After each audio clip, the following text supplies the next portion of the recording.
Salam sejahtera dan selamat datang sekali lagi ke channel ini Current Sphere MY.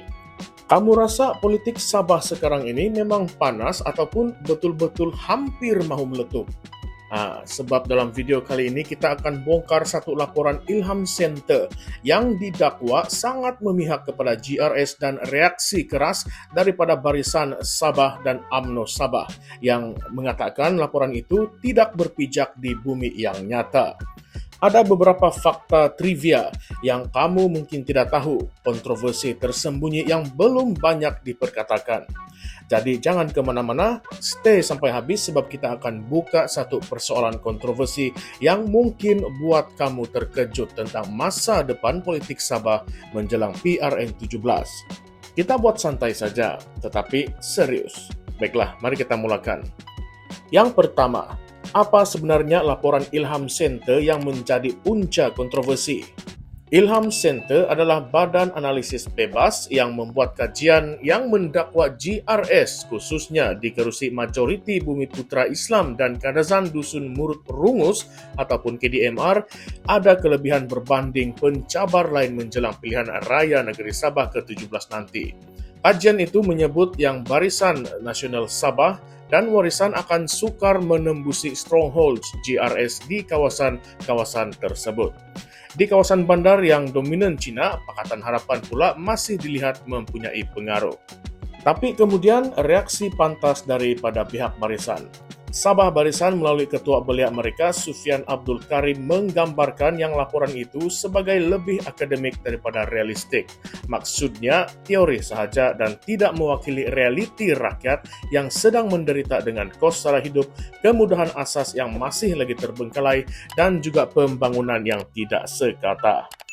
UMNO pula melalui Ketua Penerangan Sabah Suhaimin Nasir turut menepis dapatan tersebut dan berkata ada sentimen negatif terhadap kerajaan GRS atas masalah 3 serangkai, yaitu air, elektrik, dan juga jalan raya. Mereka mendakwa rakyat sudah bosan dengan janji-janji pembangunan tetapi banyak sedutan empty promises ataupun janji-janji kosong. Tambahan pula beberapa laporan sebenar yang menyokong keraguan ini. Misalnya, Sabah UMNO telah beberapa kali mengkritik GRS atas alasan pembangunan yang lambat, terutamanya di kawasan luar bandar, masalah infrastruktur asas seperti jalan raya rosak, bekalan air, bekalan elektrik, dan jurang pembangunan Sabah dengan semenanjung. Selain itu, isu 40% hak hasil Sabah juga berbau kontroversi.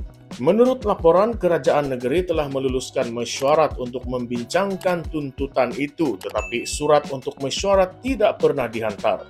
Ini adalah satu pendedahan yang sangat mencemaskan sebab ia menyentuh hak negeri yang termaktub dalam perlembagaan. Juga dari pihak GRS, khususnya Ketua Menteri Datuk Seri Haji Jinor, ada beberapa kenyataan yang mempertahankan prestasi kerajaan. Kata beliau ada pertumbuhan ekonomi, proyek pembangunan dilaksanakan dan bantuan untuk rakyat diperluas. Tetapi inilah titik pertelagahan. Adakah apa yang dijanjikan dan apa yang ditunjukkan di atas kertas benar-benar sampai ke peringkat akar umbi, terutamanya bandar luar, pedalaman dan juga komuniti KDMR? Sufyan dari Sabah Barisan Nasional juga menyebut bahwa tokoh yang betul sahaja tidak cukup. Jika benar dengan tokoh hebat sudah cukup, Sabah sepatutnya sudah jauh lebih maju, jauh lebih sejahtera sekarang. Tetapi realitinya rakyat masih lagi terbeban. Belanja harian mahal, kemudahan asas masih lagi banyak yang tertangguh, dan beberapa kawasan masih jauh ketinggalan.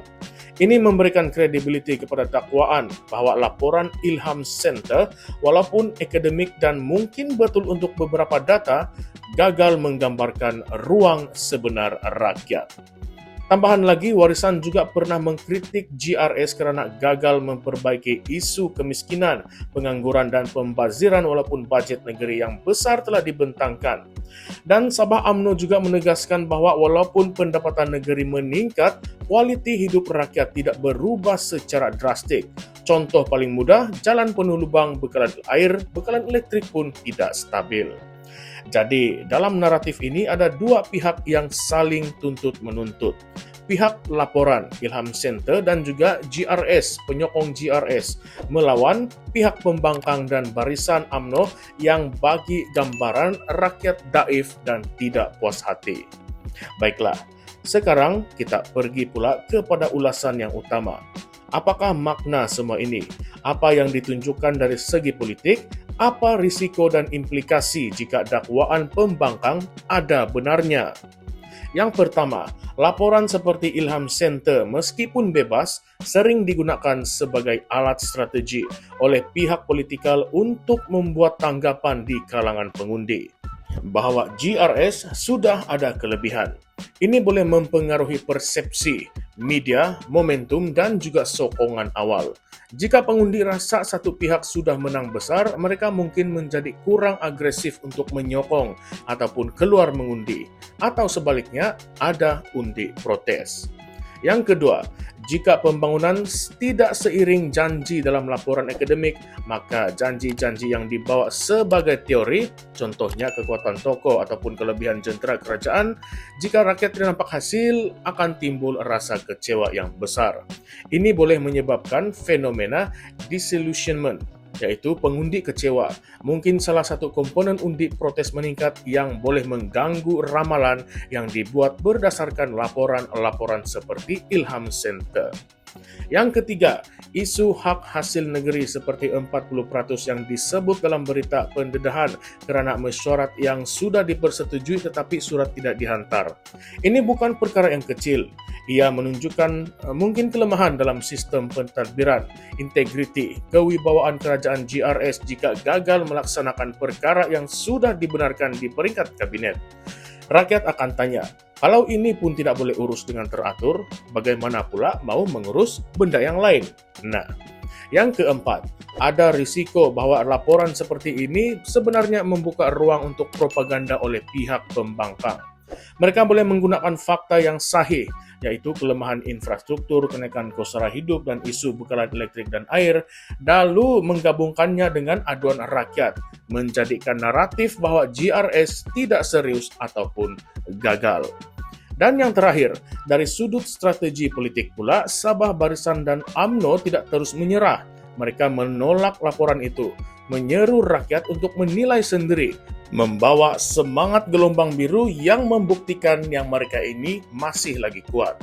Ini juga adalah satu taktik untuk menonjolkan bahwa jentera parti pembangkang masih ada dan mereka yakin dengan sokongan akar umbi. Jadi persoalan kontroversi yang ingin kita bangkitkan, adakah laporan Ilham Center sebenar-benarnya menggambarkan realiti di Sabah ataupun hanya satu propaganda akademik yang memihak kepada GRS? Kalau kita ulas secara mendalam, apakah definisi kelebihan dalam laporan?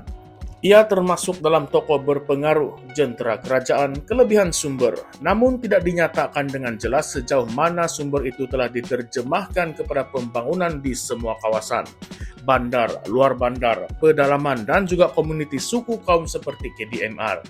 Jika tokoh hebat dan sumber besar tapi penduduk luar bandar masih lagi tidur tanpa elektrik, jalan masih berlubang, maka kelebihan itu hanyalah satu simbol dan bukan realiti hidup. Seterusnya, kita harus juga persoalkan kekuatan jentera kerajaan. Memang kerajaan ada mesin, ada dana, ada akses media, tetapi adakah jentera itu digunakan secara adil? Fokus kepada rakyat yang memerlukan dan bukan kroni ataupun kawasan yang telah kaya dahulu. Kerana ada banyak aduan bahwa kawasan luar bandar, terutamanya kampung-kampung jauh, kurang diberikan perhatian dan proyek terhenti ataupun hanya setengah jadi. Seterusnya, hubungan antara laporan akademik dan juga persepsi rakyat. Rakyat bukan hidup atas teori, mereka hidup atas pengalaman. Jika mereka rasa gosip ataupun laporan apa sudah jadi lebih penting daripada apa yang dikatakan dalam dokumen atau statistik, maka apa guna kajian yang hebat jika tidak sampai kepada realiti mereka? Dan adakah pembangkang juga melakukan kajian lapangan sendiri yang menunjukkan gambar yang bertentangan, dan adakah mereka boleh buktikan dengan fakta tempatan? Sebab kritik terhadap GRS itu banyak, tetapi bukti utama dalam bentuk statistik kemiskinan, kadar pengangguran, akses air dan elektrik, pembangunan jalan, perumahan dan pendidikan, adakah data rasmi yang menyokong ataupun menolak laporan Ilham Center? Dan yang terakhir, adakah laporan seperti Ilham Center digunakan sebagai senjata politik menjelang PRN17 untuk mempengaruhi undi, untuk membentuk persepsi bahwa GRS sudah di hadapan supaya pembangkang rasa mustahil untuk menang dan pengundi pula mungkin menjadi apatis?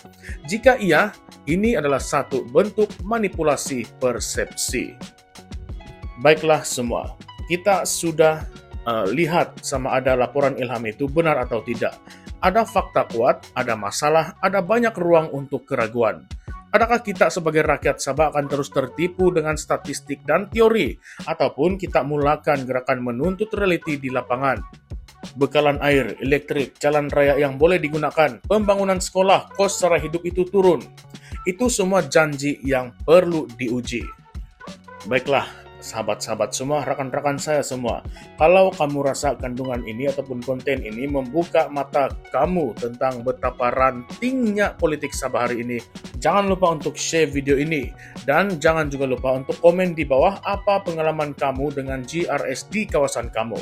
Adakah nampak pembangunan ataupun cuma poster dan slogan? Nah, jangan juga lupa untuk subscribe, tekan butang like kalau kamu suka analisis mendalam seperti ini.